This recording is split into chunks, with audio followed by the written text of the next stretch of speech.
Tumiklop na pala mga kababayan si Mayor Bastos. Ay, Bastos.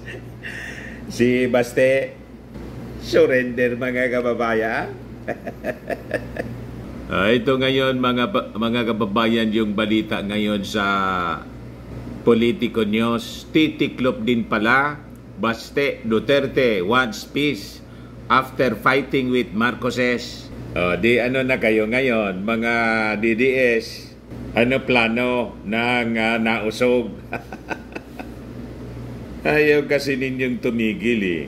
Wala mga magsusuporta sa inyo na mga local officials. In fact, ang dami ng mga local officials ang umalis sa PDP po ni Maudigs. Abandon ship.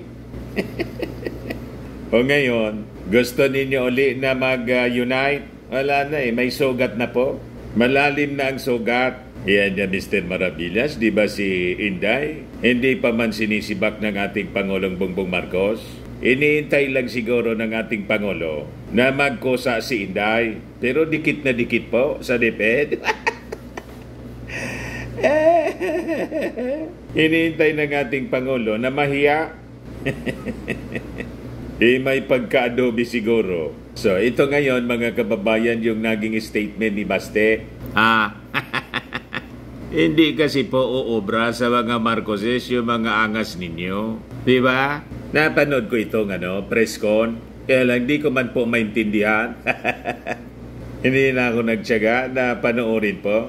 Yun pala ang ibig sabihin ni Baste. So sabi dito mga kababayan sa balita, Davao City Mayor Sebastian Duterte has called for an end to the feud of their family with the Marcoses just 4 months after he called for the resignation of President Ferdinand Marcos Jr. Nakita nila mga kababayan, walang sympathy yung mga sumusuporta sa kanila. Yung dati man lang po, yung mga members po ni Pacquiao, yung mga maisog nila na gustong gawin po sa iba-ibang mga lugar dito sa ating bansa, wala mang magusto na mga local officials na mag-host ng kanila pong murali. Tama? Baka niya kami madamay sa destabilization plan na ginagawa nila at nakikita naman po nila mga kababayan, napakaganda yung mga ginagawa ng ating Pangulong Bongbong. Ang daming mga local officials, nilayasan na po sila. Umalis na po sa partido.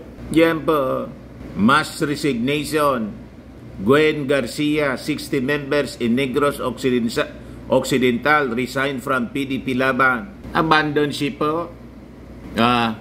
Sabi dyan, in what was seen as a realignment ahead of the coming senatorial and local elections next year, political stalwarts that include Cebu Governor Gwendolyn Garcia, Mandawi City Mayor Jonas Cortez, and the Lapu City Mayor Jonard Chan have resigned from Duterte-led Partido Demokratiko ng Pilipino o PDP, yung dating dominant political party during the time ng kanyang tatay na si Maudigs.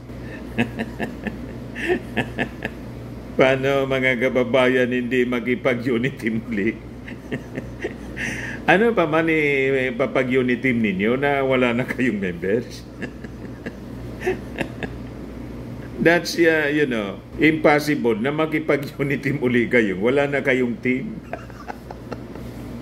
Nabuwag na yung inyong team po. Nagsipag-alisa na kasi ang sama-sama ng ugali ninyo.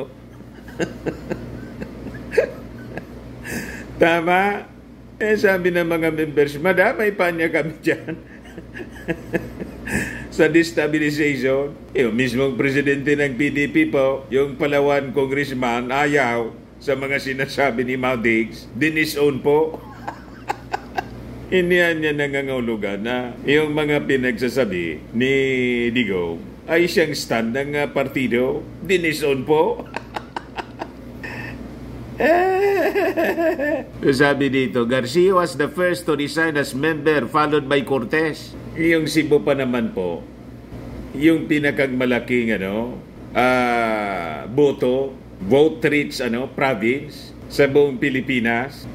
In a resignation letter addressed to PDP President and Palawan Congressman Jose Alvarez, the Cebu Governor said the action of a party member and suspended Cebu City Mayor Rama is filing a complaint before the office of the President, and praying for her suspension has created an irreconcilable conflict that has made her continued association with the party untenable. Sabi ni Gwen Garcia, I have tried to look for all reasons to stay, but it has really become untenable.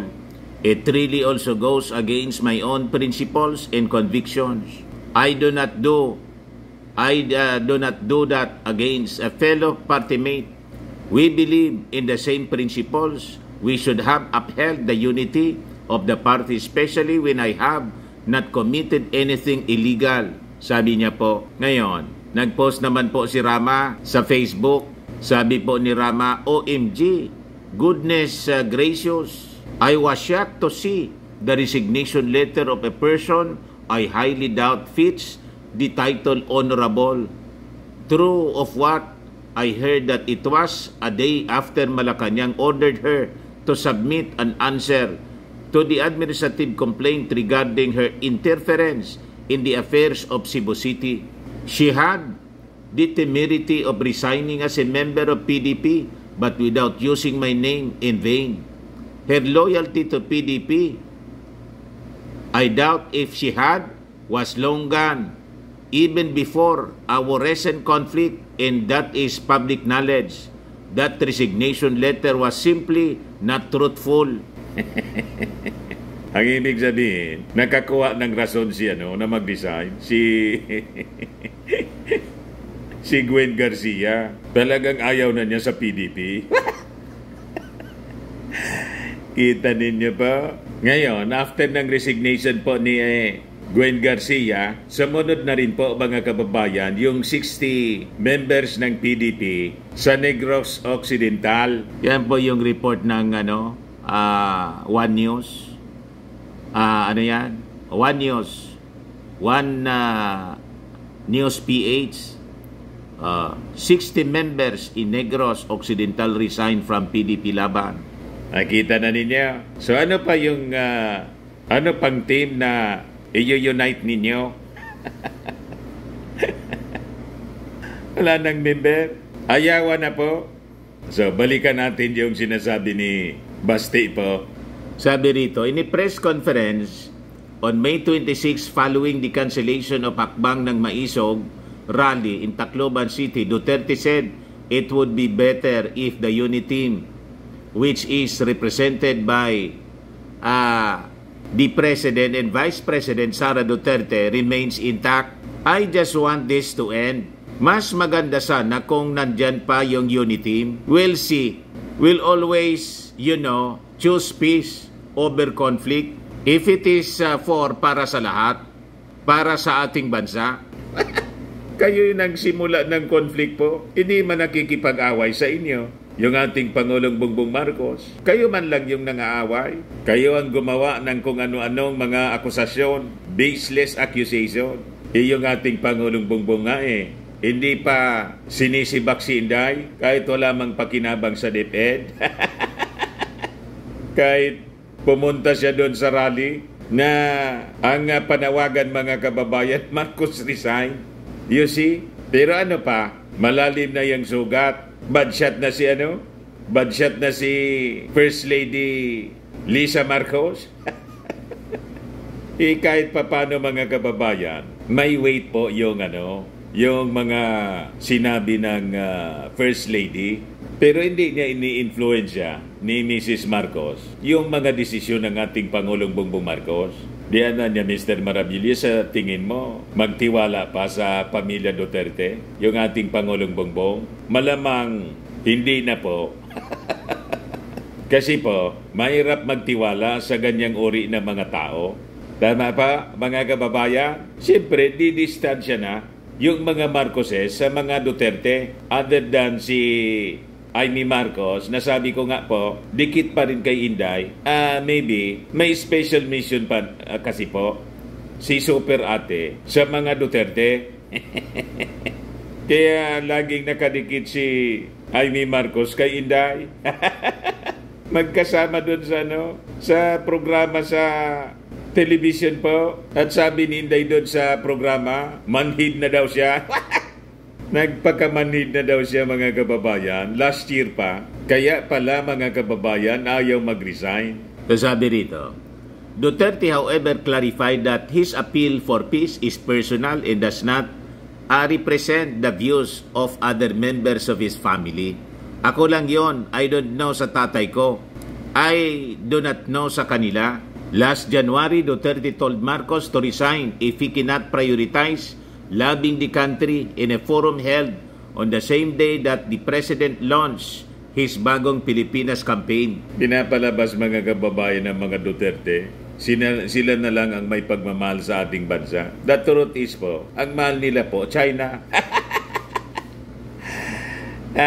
Pinabayaan yung China po. Kung mahal niya po yung Pilipinas, pumalagsa na siya sa pang-aabuso. Hindi niya hinayaan na api-apihin tayo at gustong kamkamin ang ating yaman. Ang ginawa po ni Mao Diggs, tinakot pa yung armed forces natin. So malayo sa ating Pangulong Bongbong Marcos. Ang ating Pangulong Bongbong Marcos ang totoong may pagmamahal sa ating bansa. O ngayon, yung mga minions nila, mga kababayan, sunod-sunod nang may kaso. Ang latest ngayon po, si Harimau, saka si Banatbay. Ayan po, may subpe na po. Subpena versus Harry Roque Banatbay na ilabas na. Ipinost ni dating Senador Sonny Trillanes ang kopya ng mga subpena sa kanyang social media pages at may caption na "The subpena are out." May 14 nang isinampa ni Trillanes ang mga reklamong libel at cyber libel sa Quezon City Prosecutor's Office laban kina Roque at Banatbay dahil sa persistent online attacks and the dissemination of false accusation laban sa kanya. Kabilang sa mga inaakusa sa dating senador ang pagbibenta umano niya sa Scarborough Shoal sa China sa ginawa niyang back channel talks noong 2012 at ang pagbabayad umano ng dating mambabata sa isang peking testigo laban kay dating Pangulong Rodrigo Duterte. Yan po yung balita sa People's Tonight. Ito yung post, mga kababayan, ni Trillanes. Ito yung kay Harry Roque. Ito naman kay Banatbay. Sa kabaga, paano hindi kayo titiklop niyan? Sunod-sunod na kompromiso yung umabot sa buhay ninyo. Yan kasi, mga palaaway. Ayan man lang po, mga kababayan. Ako po si Dante Maravillas. Bye-bye po. God bless.